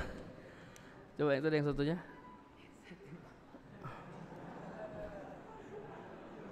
Bagaimana cara mendapat akhwat yang terjaga dan cantik? Oh, cantik dan solehah ya. Taib, para jamaah yang dirahmati Allah Subhanahu wa taala ya. Antum sekarang fokus belajar. Kalau antum punya nilai, antum punya ilmu, antum banyak dicari. Dicari sama akhwat. Cari sama orang tua, dia ingin jodohkan anaknya sama antum. Antum yang di samping soleh juga berilmu. Jadi antum tingkatkan nilai antum dengan belajar, fokus belajar. Insya Allah antum dapat. Antum bakal dapat itu akhwat yang solehah, akhwat yang jamilah ya, yang cantik. Antum akan dapatkan. Yang penting antum fokus belajar dulu. Karena kalau kita belum bisa apa-apa atau ilmunya nanggung, kemudian kita pengen nyari akhwat yang luar biasa, itu akhwat yang luar biasa nggak mau sama kita. Dulu anak pernah nemeni teman nazor nyari akhwat, nyarinya di pondok, sama pengen nyari yang soleh solehah dan seterusnya. Itu akhwatnya nanya, ikhwannya bisa bahasa Arab nggak Ustaz? Bisa bahasa Arab nggak? Bisa nahu nggak? Bisa sorof nggak? Akhwatnya nanya seperti itu. Ikhwannya kebetulan belum bisa bahasa Arab atau masih nanggung, akhirnya tidak diterima. Jadi sekarang fokus dulu belajar, ya, belajar dengan benar dan baik, ya. Antum jadi ustadz, apalagi antum nanti bisa kuliah, ya, lanjutkan. Insya Allah banyak yang nyari antum, banyak yang nyari antum. Kemudian juga ya banyak-banyak berdoa kepada Allah Subhanahu Wa Taala, minta calon istri yang solehah. Calon istri yang soleh, yang paling utama solehah. Adapun cantiknya itu nomor berapa cantiknya? Cantik itu nomor berapa? Nomor berapa cantik itu? Nomor 1? Enggak, ya. Nomor 1 agamanya. Fazfar bizatiddin taribat yadak. Pilihlah wanita yang beragama, niscaya kamu akan beruntung. Cantik itu nomor sekian. Ustaz, jika ada ikhwan dan akhwat yang saling suka tapi tidak pacaran, saling suka tapi tidak pacaran, para ikhwan yang dirahmati Allah Subhanahu wa taala, jadi saling suka itu bisa mengantarkan kepada madorot yang lain, tidak hanya pacaran. Biasanya ikhwan kalau suka sama akhwat atau akhwat itu suka sama ikhwan, dia akan cari tahu siapa ikhwan itu, ya. Dia, oh, ini punya FB enggak ini, ya. Akhirnya dia ngelihat itu si akhwatnya, ngelihat sembunyi. Demikian pula akhwat seperti itu. Jadi memang ada madorot yang memang kalau kita namanya saling suka wajar, tapi kalau kita tidak tidak arahkan kepada kebaikan, ini bisa menimbulkan madorot. Antum kalau suka, sudah siap nikah, sudah mampu, datangi akhwat itu, lamar dia, datangi orang tuanya. Antum sudah mampu, ya ma'syarus sabab, man istata'a minkumul ba'ah falyatazawwaj. Wahai anak muda, nih para pemuda, barang siapa di antara kalian yang sudah mampu untuk menikah, maka menikahlah. Fa innahu aghaddu lil basar, karena nikah itu bisa menjaga pandangan. Wa ahsanu lil faraj, bisa menjaga kehormatan. Wa malam yastati, siapa yang belum mampu, fa alaihi bisawm, hendaklah dia puasa, karena puasa bisa mengekang hawa nafsunya. Kalau sudah mampu, langsung lamar akhwat itu, ya, datangi orang tuanya, tidak usah pacaran. Yang kedua, pacaran tapi niatnya cuma buat penyemangat ketika menuntut ilmu, ini tidak benar, ya. Ini penyemangatnya salah. Masa dia menuntut ilmu itu kan ibadah, dia ingin melakukan ibadah, tapi penyemangatnya sesuatu yang dilarang oleh Allah Subhanahu Wa Taala, itu bukan penyemangat, ya. Dia pingin dapat ilmu, pingin hafal Al-Quran, tapi dia melakukan larangan Allah Subhanahu Wa Taala. Ini bukan mencari obat, justru sebaliknya mencari racun. Dan bisa jadi dia tidak ikhlas. Dia menuntut ilmu karena akhwat itu, karena si akhwat itu ingin cari perhatian dari si akhwat.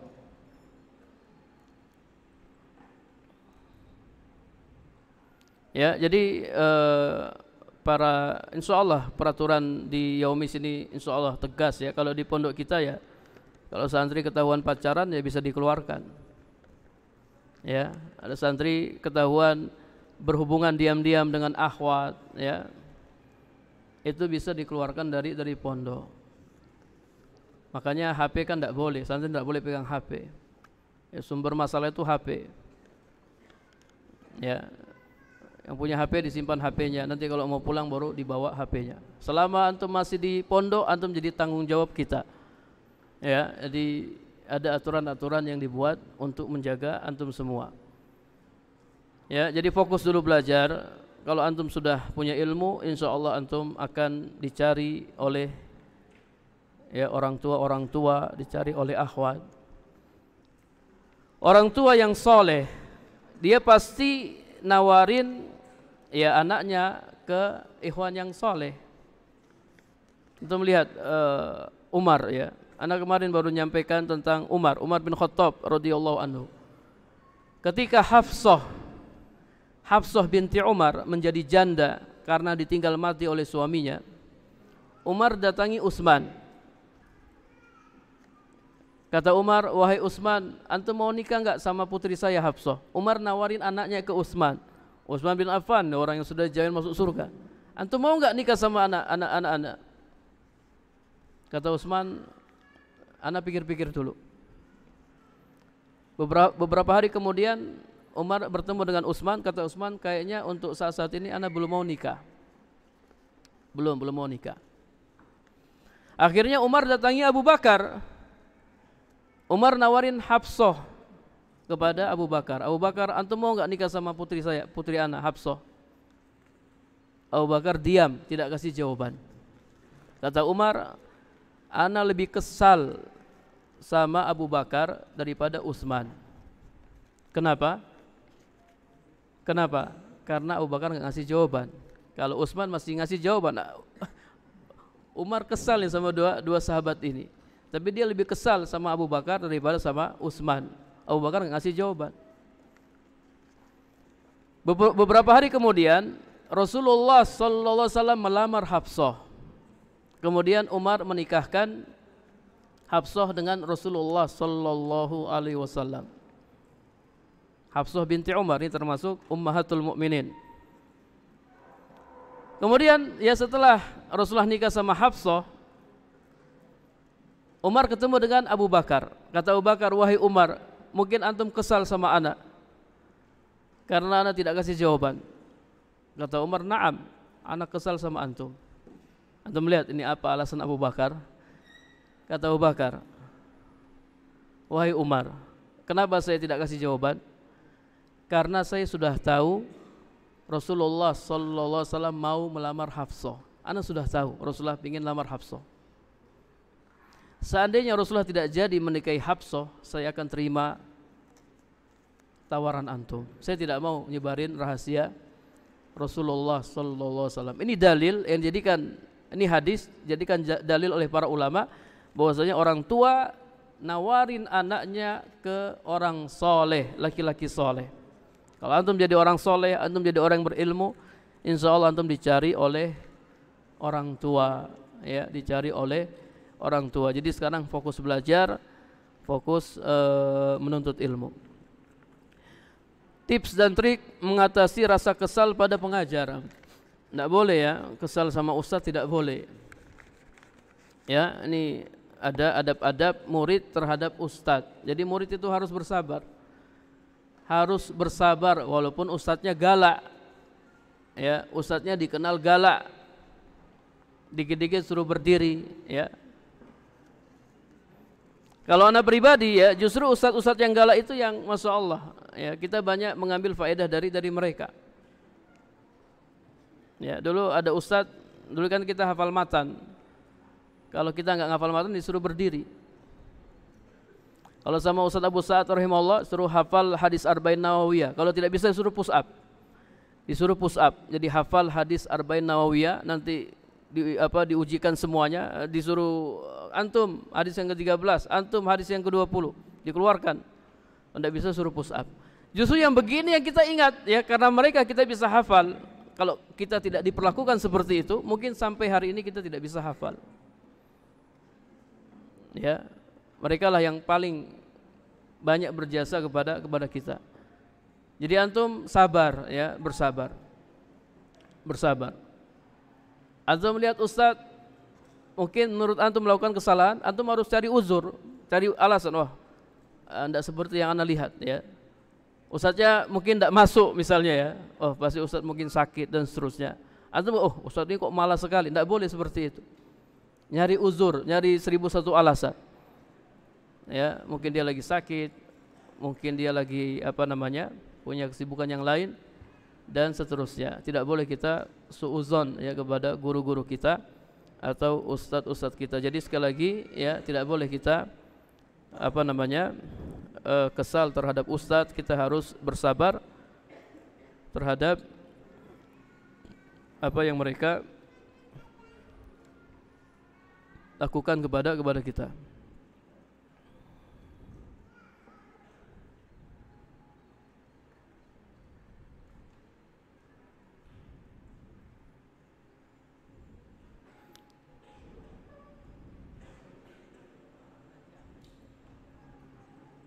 Coba membacakan.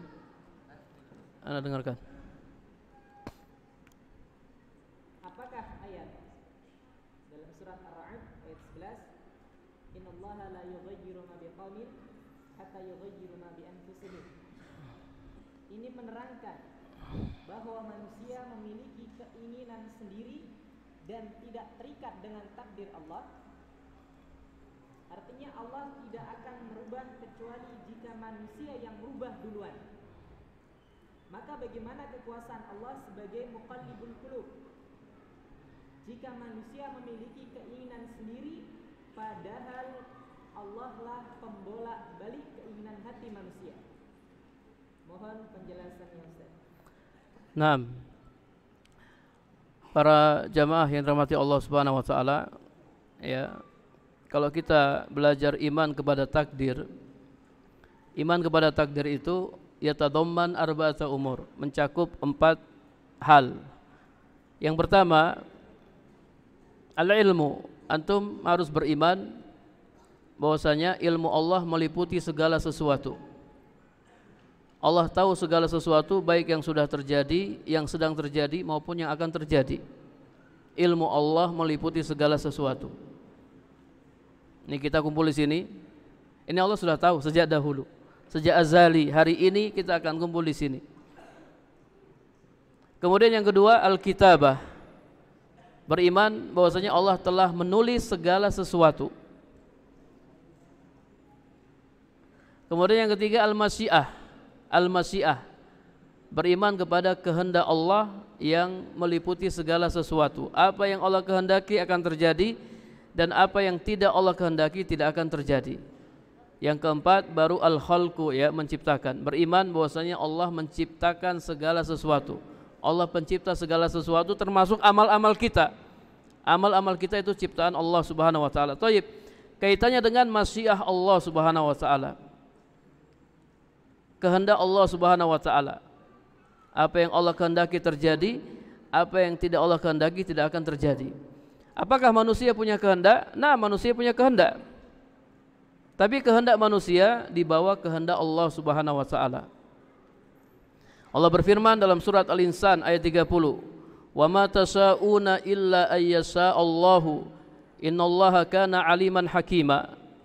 Dan kamu tidak mampu menempuh jalan itu kecuali bila dikehendaki Allah. Sesungguhnya Allah Maha bijaksana. Kemudian dalam ayat yang lain, wa ma tasyauna illa ayyasha Allahu rabbul alamin. Surat At-Takwir ayat 29. Dan kamu tidak dapat menghendaki menempuh jalan itu kecuali apa yang dikehendaki Allah, Tuhan semesta alam. Jadi makhluk punya kehendak, makhluk punya masyiah. Allah punya masyiah. Tapi kehendak manusia, kehendak makhluk itu di bawah kehendak Allah Subhanahu wa taala. Innallaha la yughayyiru biqaumin, Allah tidak merubah keadaan suatu kaum sampai mereka merubah diri mereka sendiri. Ya, ini bukan berarti menafikan kehendak Allah Subhanahu wa taala. Ya, tapi Allah Subhanahu wa taala itu mentakdirkan sesuatu dengan sebab. Allah mentakdirkan kita berubah kalau kita merubah diri kita sendiri. Allah mentakdirkan sesuatu dengan sebab. Kalau kita tidak merubah diri kita, ya kita tidak akan berubah. Kita tidak akan berubah. Allah Subhanahu wa taala tadi gimana? Pertanyaan mana tadi? Masih ada yang lain tadi? Maka bagaimana kekuasaan Allah sebagai muqallibal qulub jika manusia memiliki keinginan sendiri? Enggak. Keinginan manusia juga dibawa keinginan Allah Subhanahu wa taala. Manusia punya iradah, namanya iradah. Ya, punya kehendak. punya keinginan. Akan tetapi kehendak dan keinginan manusia itu tidak keluar dari kehendak dan keinginan Allah Subhanahu wa taala. Tidak ada yang bisa keluar dari kehendak Allah Subhanahu wa taala. Jadi semuanya sudah sejalan dengan apa yang Allah kehendaki. Hanya saja tadi Allah tidak mentakdirkan sesuatu kecuali dengan sebab. Kalau kita rajin belajar, Allah akan takdirkan kita berhasil. Tapi kalau kita malas-malasan belajar, Allah akan takdirkan ya kita akan gagal, tidak berhasil. Sama halnya dengan surga dan neraka.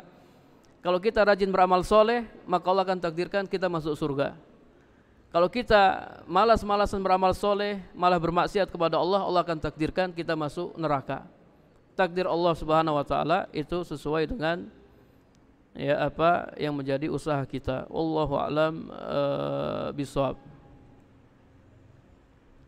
Naam. Masih ada satu Ustaz. Tapi masalahnya berkaitan dengan nikah.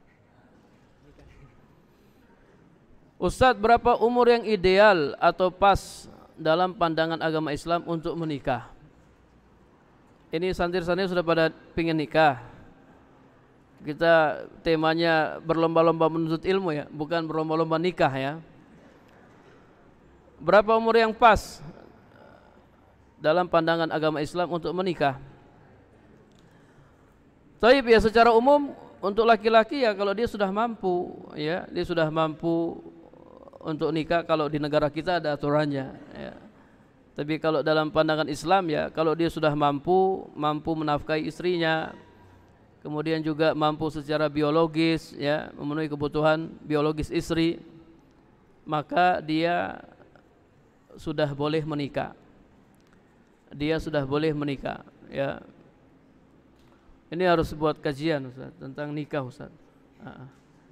Jadi gimana kita buat kajian tentang nikah?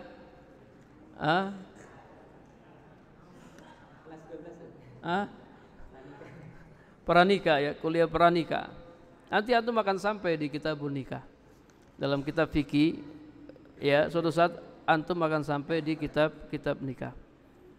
Kalau sudah mampu ya, sudah sanggup, antum sudah merasa, antum hubungi ustadz ya.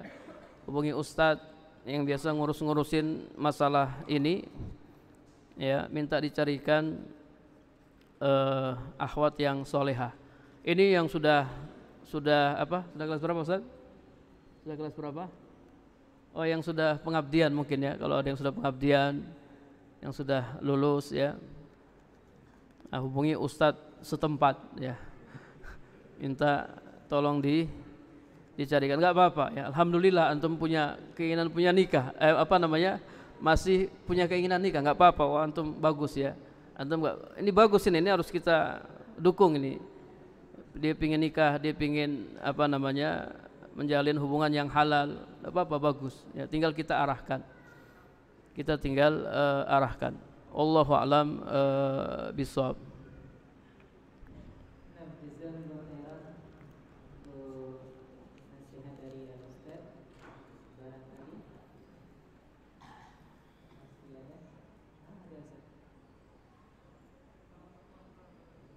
Wassalam.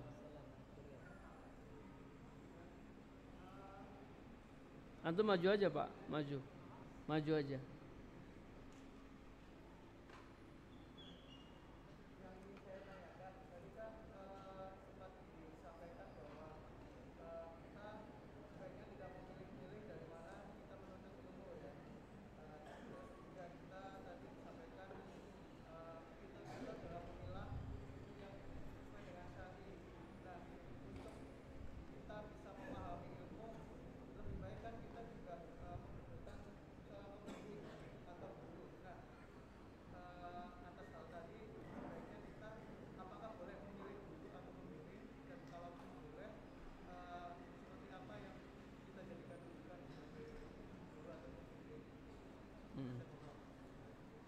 Iya. Taib, para jamaah yang dirahmati Allah Subhanahu wa taala. Ya, tadi Ana sampaikan bahwasanya kita tidak boleh memilih-milih dalam menuntut ilmu ya. Jangan kita wah ana mau belajar sama yang terkenal saja, yang tidak terkenal ana tidak mau ngambil ilmu darinya. Nah, seperti itu. Namun di sana juga ada catatan-catatan lain. Ada kriteria-kriteria yang lain yang disampaikan oleh para ulama, ya hendaknya kita mencari ustadz, mencari guru, ya itu satu, ya yang akidahnya benar. Nyari guru yang akidahnya benar, belajar sama ustadz yang akidahnya benar dan juga manhajnya benar. Tidak boleh kita belajar sama orang yang akidahnya menyimpang, tidak boleh. Tidak boleh kita belajar sama orang yang manhajnya menyimpang. Ini kita harus selektif. Kalau dalam masalah ini, ya kita harus selektif. Tidak boleh kita salah berguru, tidak boleh. Jadi gimana hadisnya itu? Ya, ada hadis yang kurang lebih. Jadi agama kita itu, atau dalam ilmu itu agama. Ilmu itu agama. Maka hendaknya kita melihat dari siapa kita akan mengambil ilmu tersebut.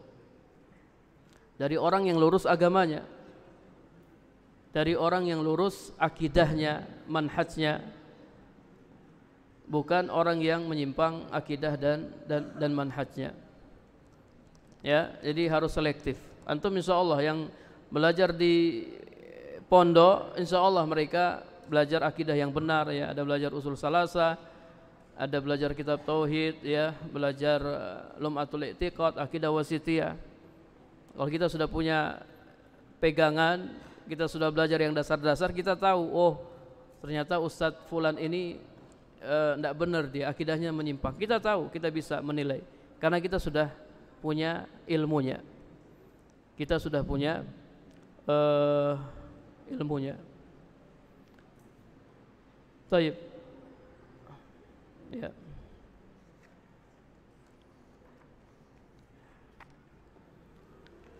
Jazakallahu khairan, barangkali seperti itu. Kita selesai. Ya. Nah, kita mengucapkan jazakallahu khairan kepada Ustaz Amir Sarodi Al-Sekdari untuk tausiah yang telah diberikan pada siang hari ini. Semoga ilmu memberikan bisa bermanfaat untuk kita semuanya. Kemudian untuk jamaah sekalian, tentunya kita berharap semoga melihat kita keberkahan dalam masa umur yang ada, serta berilmu dan mengamalkan ilmu yang ada. Demikian yang bisa disampaikan pada siang hari ini. Kita lanjutkan pembahasan majelis. Subhanallah kita. Asyhadu an la ilaha illa anta astaghfiruka. Assalamualaikum warahmatullahi wabarakatuh. Waalaikumsalam warahmatullahi wabarakatuh.